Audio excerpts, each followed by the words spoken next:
Welcome to the Switch Clicks Podcast, episode 84, recorded on May 17th, 2022. Tonight we'll be discussing if Nintendo should open more Nintendo stores. My name is Dakota, and today I'm joined by Tyler. Hello. And Nathan. Hello. Recently, this topic just came to mind for me, only because I was thinking about what the future of Nintendo almost in real life is, because they are opening these, what are they called? Super Nintendo lands everywhere. Yeah. And I was just reminiscing a few weeks ago on the Amiibo episode that I bought my first Amiibo at a Nintendo NYC. So I was thinking, should Nintendo open any of these larger stores, considering COVID and the retail space kind of dying? Okay, as someone who is not very business-minded at all, and really probably shouldn't be talking on this topic, I feel like right now, because COVID and stuff is impacting stores, I feel it's probably really cheap to open a store right now. That's for sure. So if you can just open up a bunch of stores, I highly doubt all stores will ever be gone. There's still going to be a big popular thing. Mm-hmm. So I feel right now is like the perfect time to build a store.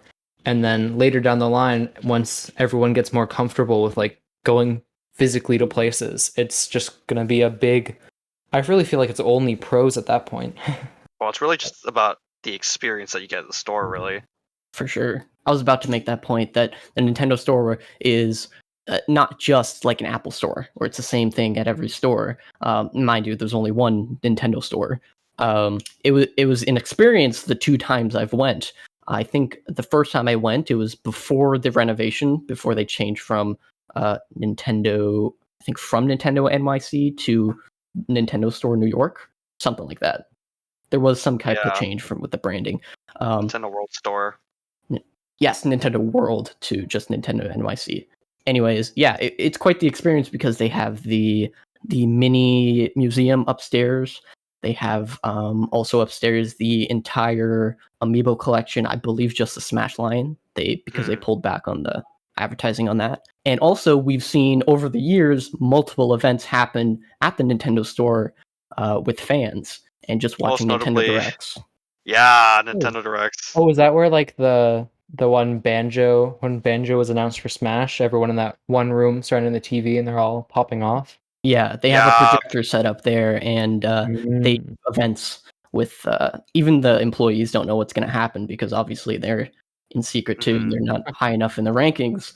So I feel like it's really cool. Unfortunately, I don't think they're continuing that due to COVID, stupid COVID, but it would be cool to have one. I was thinking at least in Toronto, maybe it might be too close to New York or in California. Actually, no one cares about Canada, so yeah, that's true. That's unfortunate. I mean, we had exclusive Froyo flavors for Splatoon.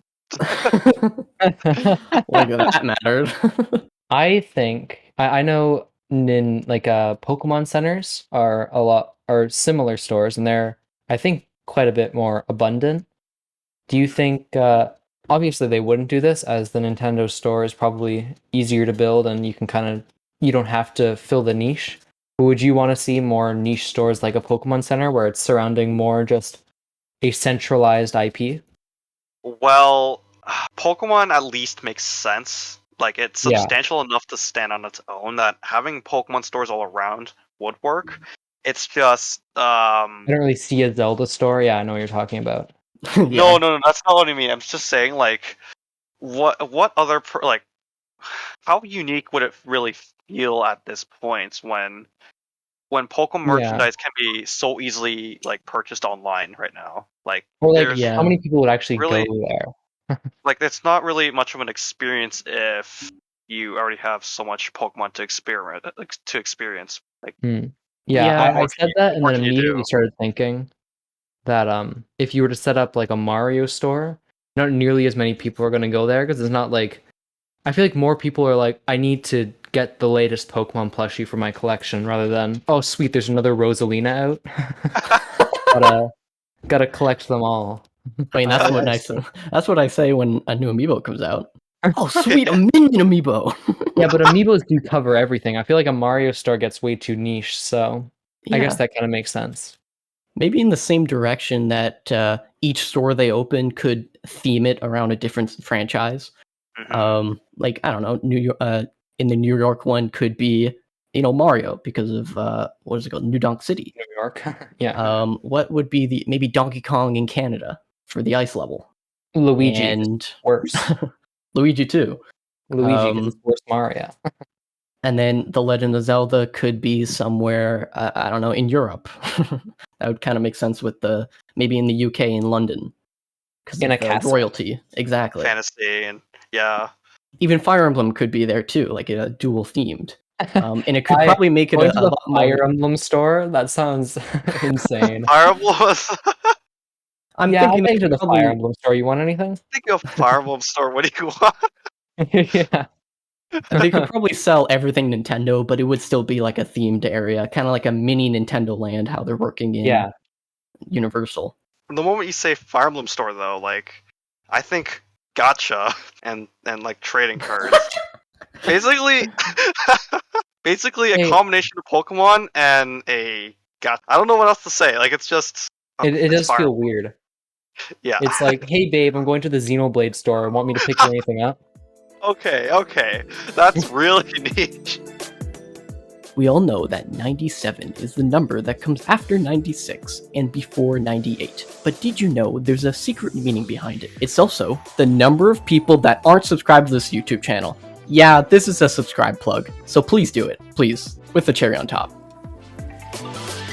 Now, I did want to mention, a few years ago, there was a Nintendo store in Canada, but it was more of a Nintendo kiosk. I believe it was called Nintendo Kiosk.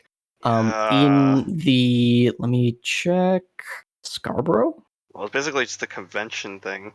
Yeah, let me see. Yeah, in the Scarborough Center, there was one, and I think I did end up seeing it just at the end, just at the beginning of the Switch's life. It was very tiny. It was basically the size of those little kiosks in the middle of the hallways. Yeah. With the phone cases. And they just had merch for Nintendo stuff. There was nothing really special. One thing they did have was they basically split the kiosk into two, and halfway through there's a wall and there's a pipe in the middle that you can just like crawl through. Yeah, that's really neat. It was kind of interesting, but Nintendo store is actually entirely underground. You have to enter a Mario pipe to go into the store. you have to jump down one and then go up a ladder for the next one. You actually just crouch on the top of it and you get sucked in. Yeah. You do have to enter a pipe to get to Super Nintendo World. That's true. You don't have to crouch or anything. It's the size of a human. What would your like perfect Nintendo store be? Or is that already? Is that like is the New York one already kind of what you would everything you'd want from a Nintendo store? Honestly, Well, yeah. If we can just get one in Toronto that I can go to the store and find and for events and find like-minded people, that would be so cool. I want to experience one of those events one day. Yeah, Is there same. like are there like big statues? Because I know like Pokemon centers, you have like a big old Mewtwo statue and like his. I believe they do. Yeah, on the staircase in New York. They have the giant amiibos, basically. That's what they look like. Yeah, I believe there's a giant Mario amiibo on the second floor at New York, and in the staircase going up to the second floor in New York, there is I believe a Donkey Kong on a flagpole. Oh yes, yeah. There's.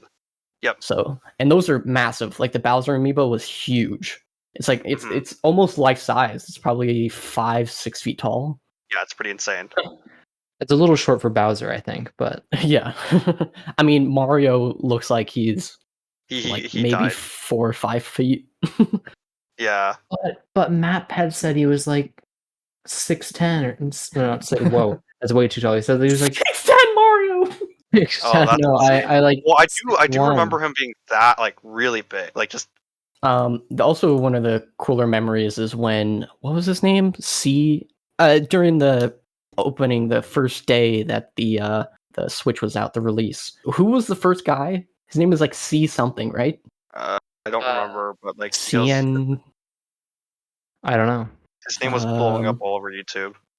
Yeah, he's kind of irrelevant now, unfortunately. But here we go. First Nintendo Switch owner, New York. Alex CND. Ah. Yeah, so he was the first one, and obviously made a big deal about. I think he showed up to the Nintendo store a month before release. And then like he got like what? He got a picture with Reggie. Yep, think. because he was the first guy to get a Yeah. Switch at the time. I believe Etika was showing up a few times, and also like the Nintendo community kind of just showed up to New York, Mhm. and that was really cool. There's also another like think about if they were to launch another device at these separate stores, would they have what special people would go to each store? Like Reggie went to the New York one, and this time I don't know, Bowser would go to the New York one. Who would go to the other ones to make those other ones feel special? That's true. It's the problem. The Greg, problem the is intern. though. Yeah, The exactly. Yeah, the problem is though, like outside of Nintendo of America, like the other departments aren't as substantial, and there's no like key figures to them. Mm. Yeah. At least the ones that come out publicly to speak. Like Is whereas there, Nintendo there America isn't like has a everyone. there isn't like a Doug Bowser of Nintendo Europe or whatever? No, there's no Kid and Krista either. Not anymore. I mean, that could be an advantage that Nintendo could take to influencers, and they invite influencers to the event for like meet and greets. That's true. That would Yeah. be a little weird. One It guy would be meets weird. Reggie, and then you go to another store and you're meeting like I have Well, no I idea. mean, Like Nintendo brand ambassadors do get quite a lot of official recognition, so Yeah. it's still a treat to go meet them. Well, besides, Mhm. well, I mean, that's not talking off of some bias here, but yeah, it's a real treat. Based on a business side, where do you think these Nintendo stores could go if they started making like a few of them? Obviously, we want one in Toronto. Yeah. I guess if they have enough and they run them well, if they do like a theming per different thing, so you kind of feel like you have to go to them all for a different experience. Like they'd probably sell the same thing, but a different experience per Nintendo store.